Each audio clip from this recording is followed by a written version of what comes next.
When it comes to the Fandom Menace, I feel like I've made it rather clear in my past videos that I don't really hold them in that high regard. And I've wanted to make a video like this for quite a while, where I wanted to dive into the issues of the Fandom Menace and really try and get to the bottom of what I think their issues are. And the scripts I wrote out for this evolved in a number of different ways. I had just planned to talk about what I think their issues are and just expose more of the inconsistent logic they're always following. And it's been through this constant observation of them that I feel like I've noticed a rather disturbing pattern or trend into their mindset that has led me to believe I've uncovered what their actual intentions are as an organization. And I don't believe it's for the betterment of Star Wars or the betterment of the fandom. I believe the Fandom Menace's goals have become the weaning of Star Wars from their fan base, to get them to reject Star Wars as a collective whole. Sequels, prequels, and original trilogy alike. And I find this conclusion far more realistic than anything the Fandom Menace has ever provided in terms of things such as the decanonization of the sequel trilogy. And in regards to that kind of accusation, I feel like I have a responsibility to my viewers to not just be like the Fandom Menace and just assume that anyone who's listening to me is automatically in agreement with me. I feel like I have a responsibility to give my viewers as much context into my mindset as possible to get them to understand how I could possibly come to this kind of a conclusion. And I feel like the best way to do that is to answer the two most fundamental questions that would come from, I think, anybody trying to defend the Fandom Menace against this kind of accusation. That would be how and why. Why would the Fandom Menace, an organization that's ordained themselves as the protectors of Star Wars and geek culture, try and simultaneously wean their fan bases off of Star Wars and subsequently geek culture? And how could they possibly manage to do something like that? And as to how, I feel like the preceding evidence I have is rather self-explanatory when you consider the fact that several channels of the Fandom Menace have featured conservative-leaning guests on their YouTube channels, such as, I believe his alias is Quarter Black Jared from the Louder with Crowder YouTube channel, as well as whenever the Fandom Menace has something to bemoan about Star Wars or what Disney's doing with Star Wars, inevitably, it seems, other conservative-leaning channels like the Daily Wire come out of the woodworks to shake their heads in displeasure and disagreement in the same manner as the Fandom Menace. So I feel like it's at least fair to say that maybe the organization, not as a collective, united whole, is in agreement with those kind of politics. But I do think it's at least fair to say, or at least suggest, that the more higher up members, the people who are more prominently known and more in charge of the organization's direction, are at the very least politically right-leaning in affiliation, if not just outright politically right-leaning. And I don't want to make that out to be like that's inherently a problem. My channel isn't about taking sides politically. The only reason it feels like that is because as a fan of what I think Disney is doing with Star Wars and the work that they're doing, I feel obligated to come out and defend these pieces of work when I feel like they're being attacked with unfair, unreasonable, or inconsistent logic that's being unfairly applied. And unfortunately, 10 out of 10 times, it's always the Fandom Menace promoting those ideas, so it's not like I can help that. But if you could ever find a sequel fan out there that's applying unfair logic to throw the original trilogy or the prequels under the bus for doing something that the sequels have absolutely done, let me know and I will absolutely talk about it. But unfortunately, I've yet to find a sequel fan out there that has that kind of time. But the real issue comes from when we get into the political battlefield. Right versus left, left versus right, whatever you're politically affiliated with, what do you think is the most basic goal of each side? What each side is attempting to do? I would say it would be to try and beat the other side's logic by showing their side to have superior logic. And it might not be to necessarily beat the person that they're arguing with initially, but it's about showing the other people watching, the people who support that person, that his logic is inferior to theirs, to try and win those people over to their side of things. If you can agree on that, we can move forward. And the issue that comes from that is when you're dealing with people who are so fundamentally against the leftist ideology, is it not at all suspicious when these people seemingly conveniently overlook the fact that Star Wars was fundamentally created, founded, molded by someone who is left-leaning in their politics. And right away, some people might point that out and say, well, see, they're not attacking the original trilogy or the prequels, though, this time around.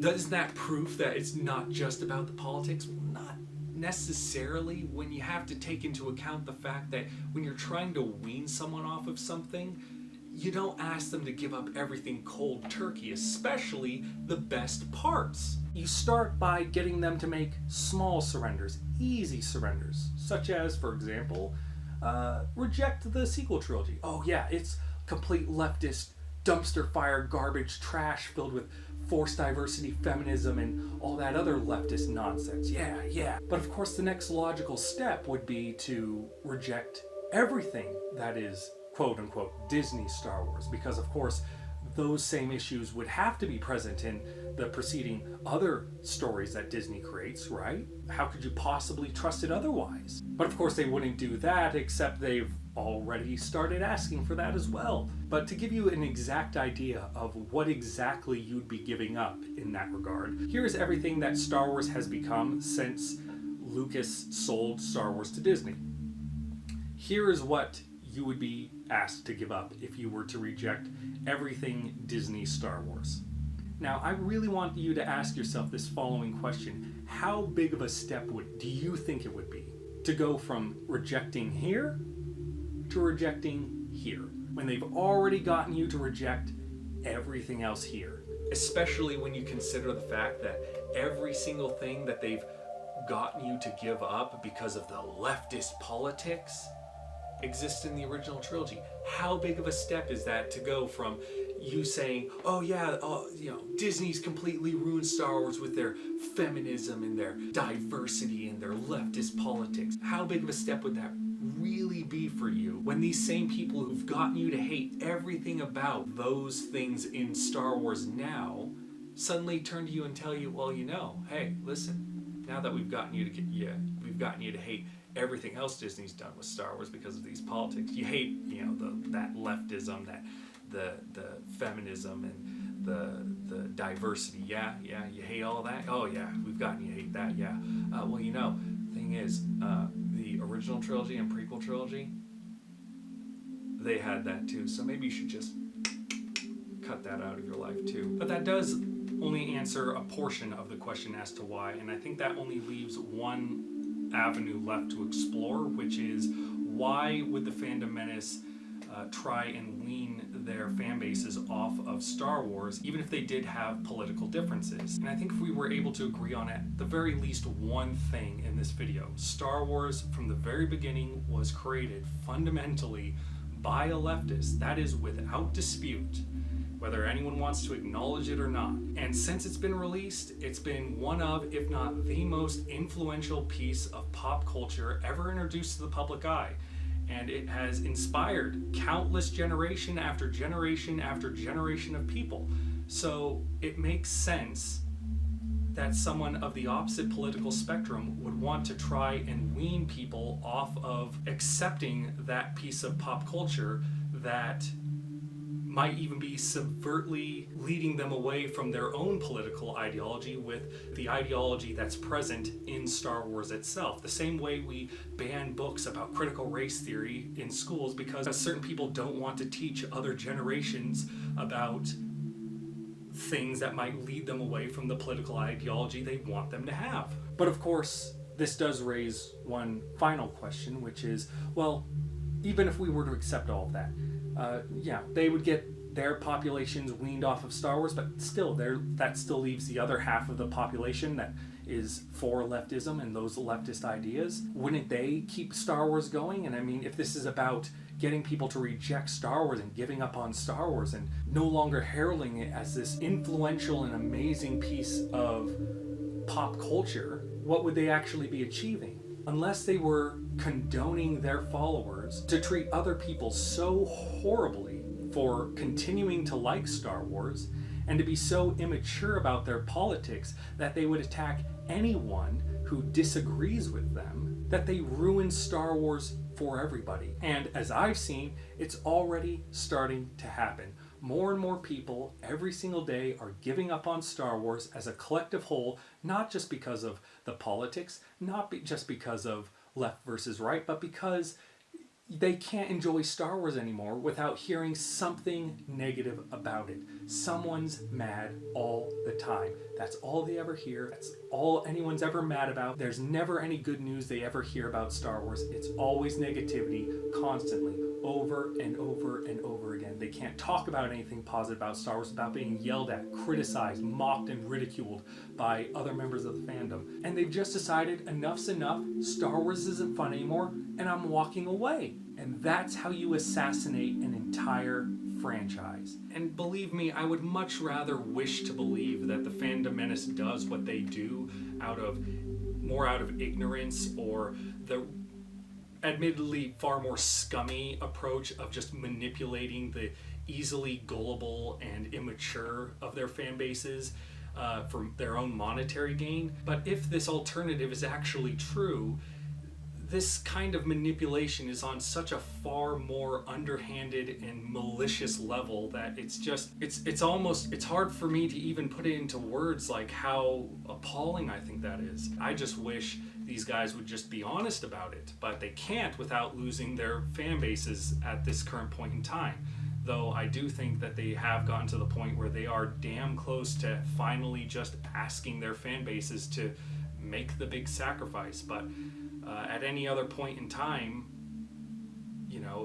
just imagine what it would have been like if the Fandom Menace just came out cold turkey, asked you, give up all of Star Wars right now. Original trilogy, prequels, all the TV shows that you like, all of them. You have to give it up right now because for the sake of politics. You might have laughed in their face and just, their credibility would have been lost forever. But now, as they've slowly worked to manipulate events and twist things into their favor and twist things into these more malicious and underhanded and evil twisting of Star Wars' integrity for the evil Disney Corporation's personal gain, it's made it a lot easier to work their fan bases to the point where they might be far more willing to give up Star Wars as a collective whole.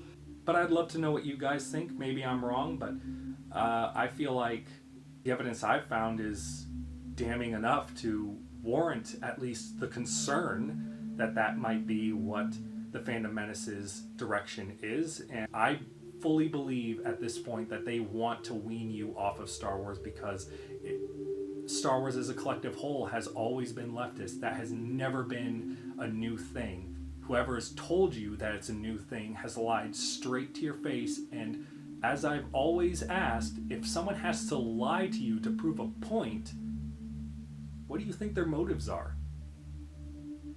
Something to think about. I hope to see you in the next video.